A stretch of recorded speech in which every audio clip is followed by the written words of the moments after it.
William. Were you followed? No, I made sure of that.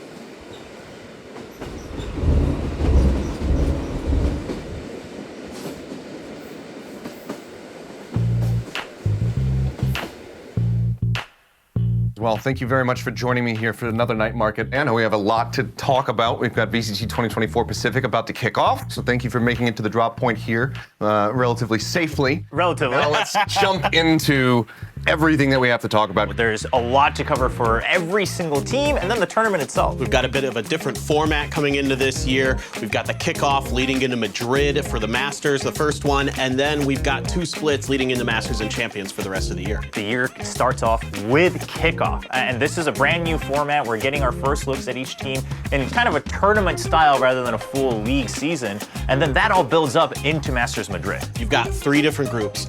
2 groups of 4, 1 group of 3, all competing for those ever-important playoff spots to try to make their way into Masters. The initial bracket stage is going to be running from the 17th to the 21st. And then play-ins on the 22nd and the playoffs 24th, 25th. And only 2 teams from each region are going to be qualifying for Masters Madrid. So this is a really intense start to the year. And we actually have a cool new venue and neighborhood that we get to visit now. Sure, we're out of the S-Plex Center now into the S-Factory. So it's going to be a different spot. And there's just a lot to enjoy there while you're waiting, while you're waiting for the matches to kick off, maybe afterwards. Not only is it an awesome neighborhood, but it's super easy to get to. Right on one of the major subway line stops, so fans will have no problem finding it. All right, let's start talking about kickoff itself. This is going to be a different format than what we've ever seen. It's going to be rapid fire here for these teams to try to make their way over to Masters Madrid.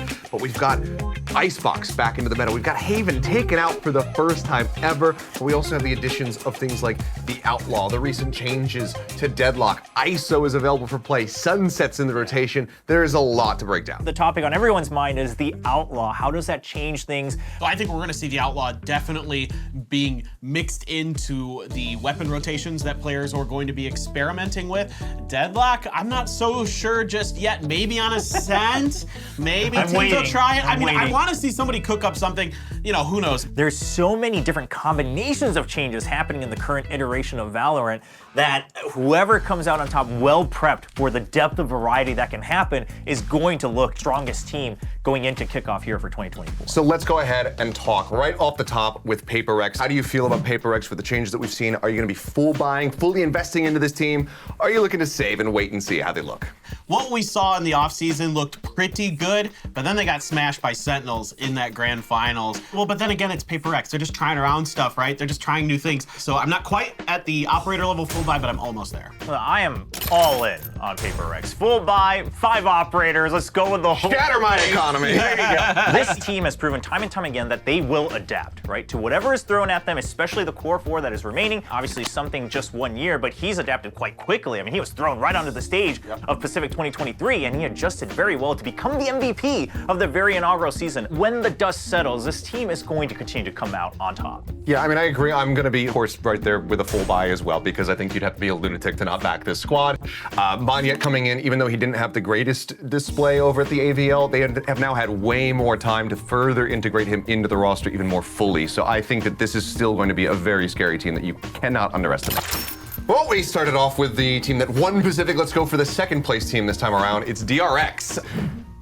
A lot of changes. Very, very big changes. This team, we thought they were going to stick with the whole core 5, the entire team, and they finally made these big changes that a lot of people were hoping would happen, but maybe not this specific variation. It's pretty surprising to see them go with another young gun here with Flashback. He looks really good at times. Foxy9, a player that they had some confidence in at the beginning of the year, that started to wane as the year went on. They've done so well in the past at being able to get their fundamentals so well grounded. They can be innovative, so maybe with this tremendous amount of time they've had during the offseason, they can put it together. But it's got to be daunting for someone like Flashback, right? You didn't get to really work with a team over a whole year through this entire grueling system to get used to playing against different opponents. So I have to wonder, as one of those academy players and one of the youngest players, how much can he prove within that that first season. I'm going to go for a bit of a half buy. Foundation is still laid for this team to continue to be at the top of Pacific.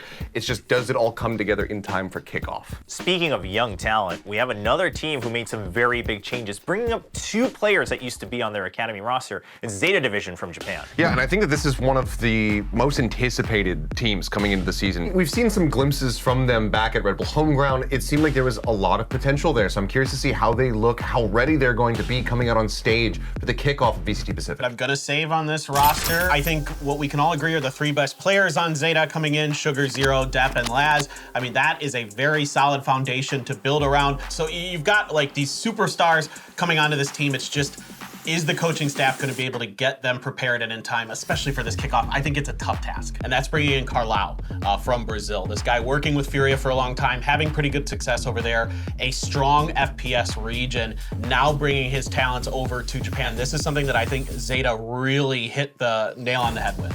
And I think all of this, breathing a lot of fresh air, having these rookies who, at least during the offseason, showed some confidence to make their own plays, had some really crispy aim in certain rounds, I think I'm going to buy into this team. Something still needed to be done for them to be able to go beyond, because we saw them get over to champions, and then we saw the struggles, much like another team that has been making some overarching changes, which is T1. I'm going full buy. I am going full buy on T1. Just right off the rip, no holding back. They bring in Rossi, so he brings this really positive mental attitude, but he fits in nicely. He's playing off his teammates really, really well. Yeah, and also Izu playing so well in Japan previously, in Challengers Japan, just absolutely dominating that region for a long time, and now coming up here, getting a chance, looking good already in the Tier 1 scene. I see him with Excurit, the drive and the hunger to prove something, and of course his operator skills we've seen can really match anyone around the world, especially in Pacific. However, that only gets you so far. You have to have a better macro strategy, a better understanding of the entire map. I think they've proven they're very good at that. But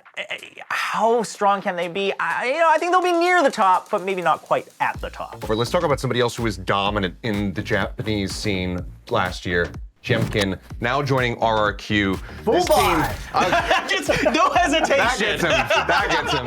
I think that I'm with you. We saw from RRQ so many wonderful moments throughout the season. It was really unfortunate that we weren't able to see them much more, in playoff runs at internationals. With Gen.G coming in, is this now a team that can make those runs, that can make these appearances at Madrid, at Shanghai, at Champions? They bring in someone like Gen.G who's proven that he absolutely has that factor to really overcome the odds and carry a team into victory when they need it most. I mean, Gen.G in particular, there was no fear. When I went and talked to him, I'm like, man, you're coming in, you're playing in the T1, now you're coming up to the bigger stage. He's like, yeah, okay, that's fine. I'm glad to hear Gen.G feels that way. Another thing we should mention is it's not just Gen.G. Astreya's coming in. He can actually call for a team, actually lead a team in communication, and he brings that structure that you need to make sure that you're on track. Also, fairly flexible player. They've announced that he's going to be one of the initiators.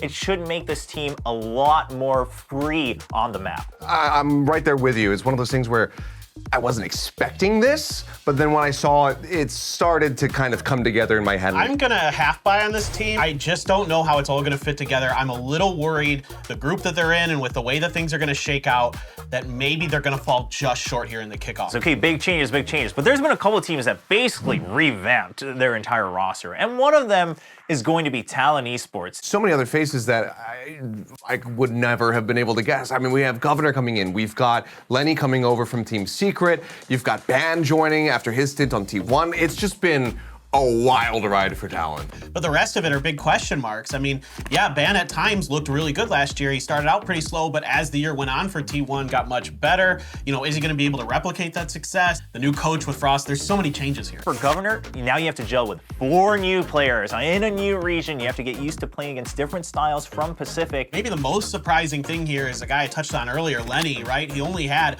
1 game last year in VCT Pacific. A high-stakes game. Right, a very high-stakes game. No, so this is crazy to me. I mean, you're bringing in a guy who has very little experience in that role, as far as I'm aware, and now is going to be like thrust into that leadership role. How is he going to be able to handle that? Can he? I don't know. I think it does speak to the level of confidence that he's going to be entering this season with. So I'm hoping that this is that redemption story. And not only am I just a stronger player, but I can also guide others to victory. So I'm very curious to see what they're going to be able to give us. And perhaps that's the story of Talon overall, right? All these players who want to prove that they deserve to be here. Maybe that hunger really drives them forward. There's so many unknown quantities still with Talon coming into the season that I think for me, I have to save. I have to wait and see how this team ends up looking after kickoff. I want to pivot to another team that's made big changes. We have quite a few here. I want to go with GE. This year, I guess I'm on a half buy where I feel like there's some potential there, but can they really bring this all together in time for this year, especially for kickoff? Okay, you're bringing in these veterans who are kind of the brains of the teams that they used to be on, right? We have Blaze King as well, who, wasn't the main caller, but was always able to offer a lot in terms of how the team works. And then you have Benkai, of course, Russ, we mentioned, he's IGL'd tons of times in the past over in EMEA. And then all of this is surrounding Polvi, who was a tier 2 rising star back in EMEA. And I think at Convergence, we saw, okay, why some fans in EMEA said this is a pickup worth rooting for. I'm right there with you. I think that this is a squad that could have a couple of upsets, could be very stable, but is this going to be a team that reaches for the upper echelons of the standings? That's yet to be seen. Now, we should also mention, of course, Lightning Fast, the lone remaining member of this team, and he's another player who didn't get too many chances in 2023 to show what he had. However, despite not having too much repetition and iteration on the stage, I liked the potential that he showed in 2023. I have a lot of faith in Big Time and Spin as the coaches to try to get these guys into place. I really like the way they talk about the game, the way they think about the game. They've got some veteran talent. They've got some players who've been there, done that. These are the 5 that we believe in. These are the 5 that we're going to focus on. And I think that that is the best thing that GE could do for themselves coming into this season. But they just weren't able to ever close it out. Now they're saying, okay, we have players who are used to this. They are able to grind it out on stage against their opponents right across. All right, so now we've covered some of the teams that have made the most changes that you possibly could. Let's go into one that made very minimal changes. Team Secret. We just needed, some fresh firepower, a little bit more fresh perspective, and it's going to be coming with Gen.G. Let's talk about that player first. He used to be the 6th man on Masters Esports, but didn't get to see him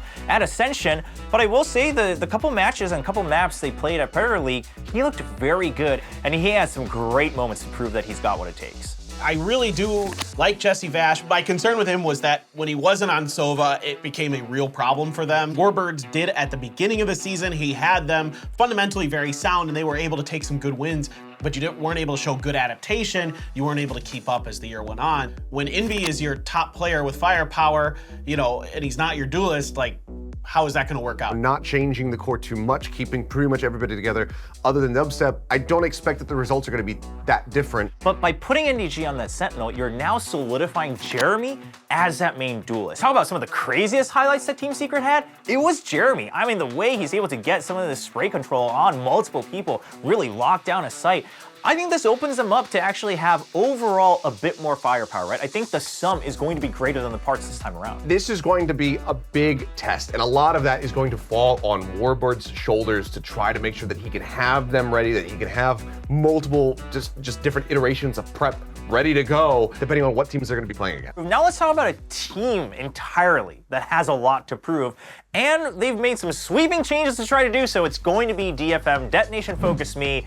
Obviously a very rough year. And now they're saying we want to rebuild into an entirely new 5 to try to get things going again. I think this team's going to be better than they were last year a little bit. I think, so therefore I'm going to go half save with them. I really think that for example, May in particular, a very, very strong mechanical player in Japan. But I think there's more overall potential on this team than there was last year is the way I look at this. I'm just, again, not exactly sure how, with everybody coming together like this off of different squads, how is that all going to fit together coming into 2024? I don't say that to be a jerk, but they didn't pick up a win. What is going to come together for DFM? Who is going to be the 5-man core? Can you make them come together? Can you find that chemistry? And so far at Riot 1, it didn't happen. We don't know for sure, but if they can do that, if they can get those pieces into place, I really like the potential of this roster. Let's talk about one of the other teams that was constantly hovering around the top of the standings in VCT. We had to see them in the playoffs, but never really had that break into the top 3. Let's talk about Gen.G. I think one that's everybody globally is excited to see once again in Tier 1. is Lakia. Everyone still talks about that clutch he had on Ascent, right? The Lakia zone, the Lakia moment, and then of course a very strong initiator as well to join another Korean squad, come back to home soil and try to prove himself alongside other veterans. As we saw Gen.G announce themselves, he really proved himself during the trials, right? When he tried out for the team, he really said, okay, I have the mechanical skill to fit with this team. Personally, I'm going with like a full buy on this team. I'm really excited that they can learn from what happened last year, you know, with that 4-0 start leading into things just completely falling apart as the year went on. One of the players that we haven't really talked about yet is Munchkin, who is also on this roster, has had experience IGLing in the past, but he's also there alongside Lakia, so you have really good side calling potential between those two to come up with good adaptive ideas round over round to figure out how they're going to pick opponents apart. You mentioned the IGLing. As far as we had been told on the Korean broadcast for Convergence, at that event, Lakia was doing a lot of the calling inside the game, but of course, who knows, that balance can always shift with Munchkin there with the experience he has. And then Charon also fitting in very well. You know, he looked a little quiet for the first couple rounds, and then he started to just fire on all cylinders and say, this is why I was picked up. So last but not least is our Ascension qualifying team, Bleed. Straight up, the biggest thing about Bleed right now that everyone's been talking about ever since it was announced is the probably largest signing of the offseason. Ye has joined Bleed. This is a player who back in 2022 was just the best in the world. I just hope that this project ends up working out for them and that we can see the return of El Diablo. But I will say, I'm buying into this team. Sure, it's a different team from Ascension, but the core that's remaining, scary. And then you've got Crazy Guy, who I think his IGLing was very solid. And then you're adding in two players, right? Ye and Egos into this mix. I think it's a very solid start. We don't know if they're past the growing pains stage yet, because we haven't seen it at all. You know, these two players coming in, where does Bleed take off compared to their previous performance back at Ascension? But I see the potential and the strength behind this team, and that's gonna, maybe it's a bit of a punt, but I'm gonna go out and I'm gonna go for a buy on this. We also have to mention the Outlaw, now in play, another long-range weapon, now Good with point. 2 chances. Oh, yeah. Ye now has 2 shots to take down people immediately back-to-back. I mean, these all are things, while not proven yet, point to a buy for me for Bleed Esports. All right, well, now that we've established that there is a lot of different variables and it's impossible to tell who's going to be coming out on top, let's do some predictions. Our Group A teams are Global Esports, T1, ZETA, and Bleed. The Global Esports, who's got great brains, but you don't have too much time to prep in between each match. And then ZETA Division, where, yeah, you have some rookies, but again, it looks like it's a bit of a long-term project. So I'm gonna go with T1 at least in first place. I really like T1. I really like the stability of that team. I really like what I've seen from them so far. I like the confidence that they're bringing. I definitely expect them to be the team that comes out on top. We can get into that one pretty quickly because honestly, I happen to agree with you both. I think that, but this is where the spiciness kind of comes into it, which is who is going to be that second place team going through the play-ins. I'm gonna maybe lean on the young blood coming into this one. I think I'm gonna go with Bleed. They're going to deliver on it. It needs to be right up front. My gut is telling me ZETA right now. I hope that those lessons that they learned at the end of last year are instantly put into place at the beginning of this year, and they're able to come through and get that second place spot. And it's really a 50-50 between ZETA and Bleed, but I lean more towards Bleed as well. They're a bit more hungry to do this all, across all 5 players. And I think raw firepower 1-to-1, I still rate Bleed Esports just a bit higher. Next up is Group B. DRX, Team Secret, DFM, and Talon. I mean, it's gonna be interesting. Teams with a lot of changes. Because I haven't seen that much from Team Secret. It's just a one-off season tournament, really. I think that I will still go with DRX to make it out first. But I think Team Secret definitely goes up in first here in this group. Now, whether they're able to go all the way to the finals is a whole different story, right? The not too many changes, that's what I think is gonna carry them over into first place. Maybe Team Secret is gonna be a little bit better. I'm not sure, but for whatever reason, I'm just feeling in my gut DRX. Okay, so we're a little split on the first place, but going into second place, we just have seen so little, and the little we saw from both DFM and Talon weren't that promising just yet. I think DRX is still stable enough to go up in second place. Should we just say our second place prediction on the count of 3? Together? Do it. Just at the same time? Yeah. All right. 1, 2, 3. Team DFM. Secret. DFM, okay. For some reason, I just really like this DFM team. Maybe I'm just such a May fanboy that I believe that he can carry them over the line here. I think there's just too much talent on this team. If they can just kind of, really buckle down, get it together, this team really has a ton of potential in my opinion. My biggest concern, again, for Team Secret is going to be how does the prep go when they have to play multiple matches back to back to back. That's the one thing that's concerning me, but if that is something that they have tackled, then I don't think I have any cause for concern. The last group, it's going to be the reigning winners of VCT Pacific, Paperthin, and then it is Gen.G and RRQ, once again intertwined in some weird twist of fate. They can't get away from each other. Yeah. I love this round. I mean, yeah, they were battling against each other to try to get into playoffs last year for Pacific, and now they meet again. I think that just the consistency and what we've seen from Paperthin across 2023, they should, and I think they have to be, your first place prediction going out of this group. I just have too much faith in Coach Alex. I mean, I think he's so good at getting the players to kind of believe into themselves and their own system. It's hard to imagine that they aren't the first place team here. Could it happen? Sure. But they're just too good, man, top to bottom. Once again, put all of the hopium I have left in RRQ. Wow. Okay. But we talked about theoretically why they should look better, a lot better than last year. And if RRQ can get out in first place from this group, that's already a great start. Sure, you have one more match, one more hurdle to get to. I think there's a good chance. And this is where I think it gets even spicier, because you've got Paperthin and Gen.G remaining. We have the two inseparables of RRQ and Gen.G remaining. Okay. And I think that we have the harder decision, so I'm going to make you go first. That's right. Okay. And just like it happened in the earlier groups, I think this is one where, yeah, Gen.G has a lot of potential, but all 5 players on Paperthin have the X factor. Not only good aim, but they're able to clutch it up when it's needed. They're able to go for these 1v2s, 1v3s, maybe 1v5s. So that's where I'm going to give them the edge and say Paperthin still goes into, the potential play-ins and potential playoffs here for kickoff. And I really think that this is the time for Texture. I think this is his moment where this is either it. Like, he's got to get it done this year, or he's just not actually that guy. He's not that duelist that we've talked about for a long time that could potentially be, the superstar. I'm big on this team. There's so much firepower on this team. I really think that Gen.G is going to just barely continue to make RRQ's lives a living nightmare. With my gut on this, I'm going to lean to RRQ. I think that they have way more solid of a foundation to build off of. I think that they've done nothing but make positive moves. I think Gen.G very much have done the same exact thing, but I'm still going to go with RRQ. Well, I mean, now we've gone through, we've got our thoughts out there about who we think is going to be able to exit these 3 groups and get into the playoffs. Who are your top 2 teams to go to our first international Masters Madrid in 2024? I'm going with RRQ and T1. Okay. I think RRQ and T1 have made sweeping improvements, and they're gonna go to an international tournament to prove that Pacific can be one of the best regions. Okay, you're looking at me like, yeah, that's my turn. Paperthin T1. I agree with you on T1. Paperthin I still think is going to be fine. It's not going to be quite that same look, I suspect, but it should be very, very similar flavor.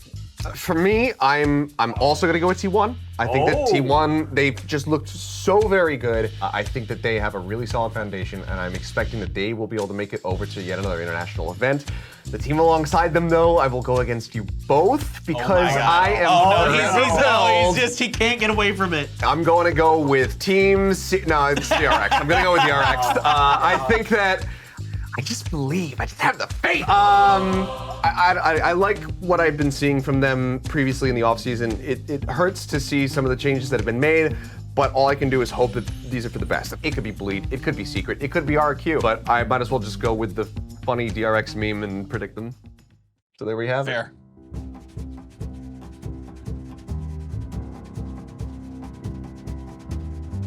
Well, thank you guys for tuning in to our VCT Pacific Night Market segment. We have plenty more content coming at you guys throughout the year, so make sure you stay tuned, and maybe we'll have some special guests alongside us throughout the way. Yeah, that could be very exciting. And of course, you heard our takes here for 2024. Let us know down in the comments below who had the right reads on all the teams, and also who's going to make it out of VCT Pacific Kickoff. Yeah, and make sure you guys do not miss the start of the season, February 17th. You can check out the information on where you can view it down below, so make sure you look down there to get what you need. Once again, thank you guys for tuning in. We'll see you again once VCT Pacific kicks off on February 17th.